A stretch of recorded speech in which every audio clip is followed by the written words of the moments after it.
boy, here we are again. Like so many other games in this modern day, Mario 64 has a remake. Actually, all the main Mario games up to Mario 64 had remakes on handheld consoles. But surprisingly, Mario 64 was the last to end up remade to the point of this video. Even Yoshi's Island and many other games were reworked into Game Boy Advance titles, and this, Super Mario 64 DS, which sounds like a stupid codename honestly, headlined the release of the Nintendo DS to prove the DS could handle 3D graphics. The results are slightly mixed among the fans, as you may or may not know. I'm treating this review more like DLC, as you also may or may not know, as there are plenty of similarities as well as differences. Newer players seem to love this version, while older gamers seem to cherish the older version. So perhaps a pirate can enlighten you all on this simple dilemma? This totally isn't an excuse to gain 150 more power stars. I'm being honest here. I simply want to take a look at this game and see if I can recommend it over the original. Or after the original. Or before the original. Quick reminder, this isn't going to be a full review, rather a short, let me put quotations in that short because I'm pretty sure this is actually going to be longer than the original video, but short look at the game and the merits and issues and see if I can see any qualities here over the original. Yeah, I'm going back. Whoop-de-doo. With that being said, let's take on Princess Peach's castle!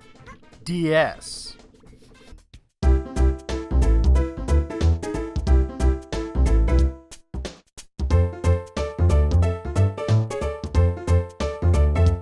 I'll of course start with the plot like I normally do, but there isn't really much to talk about. The setup is largely the same as the original Mario 64, but instead of just Mario heading to the castle, Luigi and Wario head with him. This time, Bowser for some odd reason gains the upper hand and captures all three of them. Sadly, for Bowser who can't catch a break, Yoshi, who is sleeping wherever the hell he damn well pleases, is informed by a cameraman slash news anchor slash stalker paparazzi that Mario and his friends never came out of Princess Peach's castle. Why does he care? Why is he there for hours on end? It's hard to say. Yoshi, instead of Mario, heads into the castle, a plot point which is very odd because only Mario can face Bowser at the end of the game. Weird, but not as weird as Princess Peach congratulating Yoshi for being a hero, then gives Mario a kiss on the nose, and then bakes a cake for everyone. Yeah, that's kind of an awkward ending. Thanks to you. But, oh well, as long as the characters aren't total weirdos, we should totally be fine, right? Oh joy! King Bob-omb hasn't changed much. Except he's got a weird fetish for mustaches. So does one of the new boss fights, Chief Chili. What's going on here? Why does the game keep bringing up mustaches? Is it because 3 of the 4 playable characters have one? It's kind of weird. Thankfully, all the other characters are unchanged from being stupidly simple. And the 2 new boss fights actually add a bit of character. Goomboss hates Mario for stomping on his people, and King Boo just enjoys scaring the crap out of people. Although he certainly does have a presence here. Believe it or not, the odd duck out is Wario. Why the hell is a former Mario villain here with Mario and Luigi? Why bring him to the castle at all? Not even the Toads like him being here. Why is he even helping out at all? Probably for all the coins. That's why I would help out anyway. Everything that makes the characters unique, like Wario's brawn, Luigi's higher jumps, and Yoshi's egg and tongue are all here, which is nice because it sets each character apart, though they play roughly similar. The gameplay here is the most often complained about thing. I'm not gonna bore you here. Super Mario 64, the original, has far better controls than the DS remake. The side somersault is freaking hard as hell to use in this game, and I was playing on the Wii U Virtual Console. Hey, wait. I know that isn't the original control scheme, but I do have the game for the DS. I beat it 100% like I did here as well. I just can't record on the DS. I know how the game plays, and I will say the Wii U port actually controls better, but it still pales in comparison to the original. I will say out of the 4 playable characters, Mario controls probably the tightest jumps, and he also is able to wall jump. Yoshi is floaty and doesn't control as well on the ground as the others, but he can eat enemies and throw eggs as projectiles, which kills things with relative ease, and can jump higher than Mario with that flutter jump. Wario is the slowest and jumps the least, which makes some platforming almost terrifying with him. But he fights well, which is almost absolutely worthless unless you've skipped a ton of boss fights. And unfortunately, Mario and Luigi can handle enemies just fine. Wario can break black bricks, which makes him almost, but not quite worthless, outside of the boss fights you passed over. Luigi is broken. No, in the good way, though. You know those people who are trying to tell you that Luigi's an underdog? Don't you believe it? Have a star that's difficulty gaining? You probably won't, but try it as Luigi if you do. He jumps higher than Mario, has a flutter kick like Yoshi, backward somersaults higher than everybody, and even after backward somersaulting, he helicopters huge gaps, landing slowly but safely on things that are far out of the other characters' reaches. He can make some of the issues with later levels a breeze with how awesome his jumping skills are. The only reason to not play as him specifically is because of Yoshi. See, when you play a level, there are caps that allow you to transform into the other characters. That way you don't have to go back into Princess Peach's lobby into the very specific room where you can actually change characters. The problem is that Yoshi doesn't wear a hat. There are no hats to transform as Yoshi. You played a level as Mario? What if you need Yoshi? Too bad, you gotta exit the level, go to that specific room, which could be a ways out of your way, and then changes Yoshi, only to come back. But Yoshi, if you're playing as him, you start a level, and you can actually start the level as Yoshi transformed into any of the other 3 characters. Well, that's just not fair. Nor is it a good design. It's kind of a pain. And let's say you take a couple hits and lose the hat as Yoshi. Well, you can just go find the hat. So at that point in time, it's almost better to just constantly play as Yoshi while unlocking the other characters and just trying not to lose the hats. Power-ups are also different here. See, this time around, unlike the last game, there is only one hidden switch, unlocking all the blocks, because all the blocks give you one power-up, a Power Flower. Unless you're Mario, which sometimes a power-up block will give you a feather for the winged cap instead. Greedy bastard. Anyway, the Power Flowers give Luigi the Vanish capabilities, Wario the Metal capabilities, Yoshi Fire Breath, which is the most pointless power-up ever, because Yoshi can just go eat a campfire and literally get the same thing. I'm not joking. And if Mario gets a Power Flower, he turns into a balloon. But since Mario has 2 power-ups, he can turn into a balloon and get the Winged Feather. However, this time the Winged Feather actually works a lot better. I don't know if it's the nerf controls, using the D-pad, maybe they decided that the wing cap sucked in the last time, but the wing cap works so much better, and it is so much easier to gather small little objects floating in the air. I'm not going to go into too much detail because once again the main controls are taught to you through signposts. And there's even a short tutorial on catching rabbits that teaches you how to use Yoshi correctly. So, I'm not going to go into a whole lot of detail about the run button either. I will say that while the controls aren't as good as the original Super Mario 64, they work perfectly fine for what this game asks you to do. As such, even with the Wii U feeling a bit of a downgrade, there's nothing that you really can't do in this game that it asks of you. And with the flight controls being better, at least there is some type of improvement. There's a couple small hiccups here and there, but it didn't hurt my enjoyment of the game. But if the original was so much harder and had better controls, why is this so much more manageable and possibly even easier? Well, that's simple. The levels have simply been updated, not only to lessen the annoyances of the original game, but it also takes into account the nerfed controls as well. Tick-tock clock? There is not only a working fence around some of the walkways, there is also more of a floor on the bottom level, which is nice because falling off a platform doesn't instantly kill you, especially if you're trying to go for the 100 coins. I'll get into more detail on the 100 coins later. But yeah, none of the levels are as taxing as they were in the original. And with Luigi and Toad, this version is actually far easier than the original, despite the larger number of power stars. Also, there are some nice new boss fights for you to have, like a bomb-based battle with the original first boss, as well as the classic fight.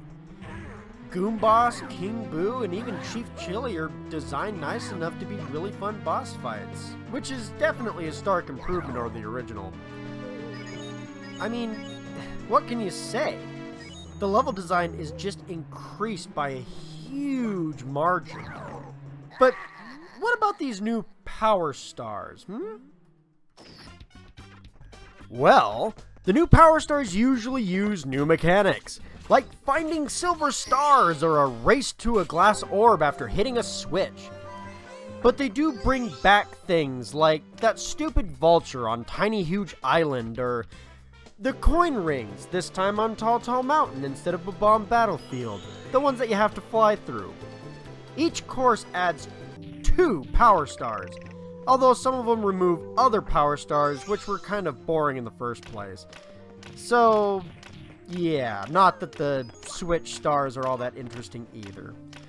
There are 30 more power stars to collect, and due to Luigi and the level edits, honestly, it is probably easier to get all the power stars. I didn't have trouble with any of the 100 coin power stars this time around, and often got them earlier than I normally would in my 100% runs on the original, which means that each level probably also has a few more coins than before, which is a nice change of pace. But you still have no checkpoints. There are a few new secret levels with 1 or 2 power stars, some of which are akin to the secret area like the slide or the aquarium, and some of which are small boss levels you have to play to unlock Mario, Luigi, and Wario, which are pretty fun levels and have some decent boss fights at the end. For once. These are nice additions. The one star that is annoying is the Hidden Rabbit star, which you have to collect all 7 silver rabbits, which will randomly replace regular rabbits, and you have to catch 7 of them to get the star. It is a lot like grinding to get these to appear, as they aren't exactly common.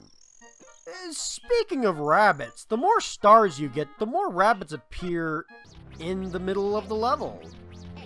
In the overworld. Yeah, that area. The Peach's Castle, that area. Yeah. If you catch them, you can actually unlock some touchscreen minigames. These minigames range from fun to boring and anywhere in between. Some of them are just slightly faster versions of minigames that you've already unlocked. Getting all the rabbits isn't too difficult, and it takes some exploration, but it makes Peach's Castle worth exploring with every character to get 27 rabbits. It can be annoying if you miss one though, because if you leave a room and come back, all the rabbits that you previously caught are still there. And they'll run from you again, making uncaught rabbits hard to differentiate between the the ones you already caught.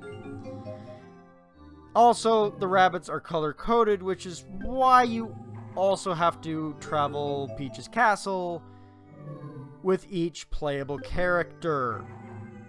Oh yeah, it's that kind of thing. So is getting everything worth it in the end? No! With Yoshi as a playable character, there's no one on the roof to give you a ton of extra lives. The sound of getting lives was at least satisfying to hear, as worthless as the lives may have been. Just a power-up box and 3 lives sitting out.